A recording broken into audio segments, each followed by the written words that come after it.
Mahkamah Konstitusi menolak seluruh permohonan sengketa Pilpres 2024 yang diajukan Anies Muhaimin dan Ganjar Mahfud. Namun ada 3 hakim konstitusi yang menyatakan dissenting opinion atau berbeda pendapat.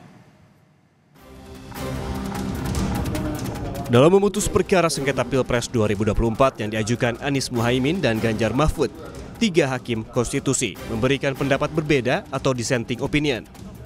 Ketiga hakim konstitusi yang dissenting opinion dalam memutus sengketa Pilpres adalah Saldi Isra, Arief Hidayat, dan Eni Nurbaningsih.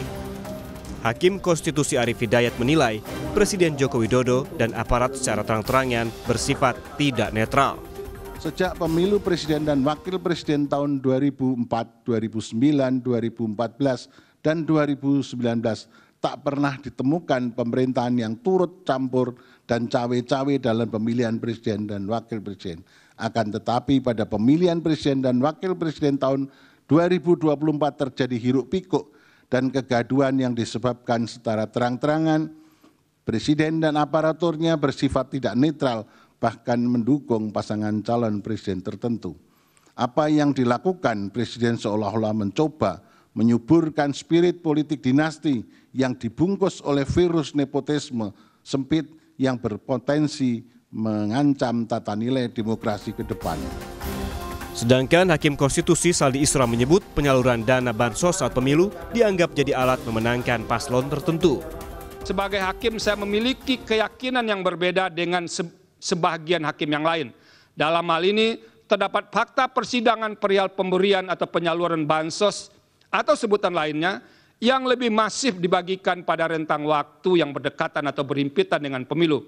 Praktek demikian merupakan salah satu pola yang jamak terjadi untuk mendapatkan keuntungan dalam pemilu.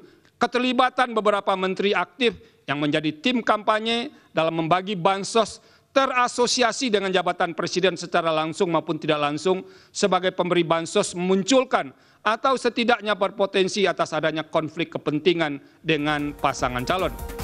Meski namanya kerap disinggung dalam pertimbangan putusan MK terkait sengketa Pilpres, Presiden Joko Widodo irit bicara. Jokowi kembali menegaskan putusan soal sengketa Pilpres merupakan wilayah MK dan bukan merupakan domain pemerintah. Pak, hari ini Pak ada putusan MK Pak, tanggapannya Pak? Putusan MK Pak, hari ini ada putusan MK. Harapannya itu wilayahnya MK. Sementara Capres Prabowo Subianto bersyukur atas putusan MK yang menolak gugatan sengketa Pilpres.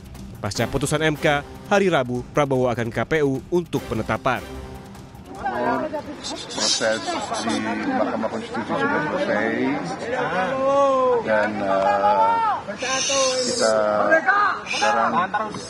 kita sekarang tentunya melakukan persiapan untuk menghadapi masa depan. Saya kira itu dari saya. Ya, kalau nggak salah hari Rabu kita akan ke KPU. Saya kira itu saja. Terima kasih semua masyarakat. Terima kasih dukungannya. Terima kasih kepada Mahkamah Konstitusi yang sudah menjalankan tugas yang berat.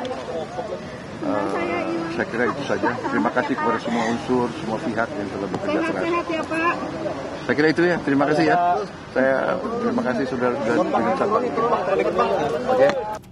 Sebelumnya, 22 April 2024, sengketa Pilpres akhirnya sudah diputuskan oleh Mahkamah Konstitusi.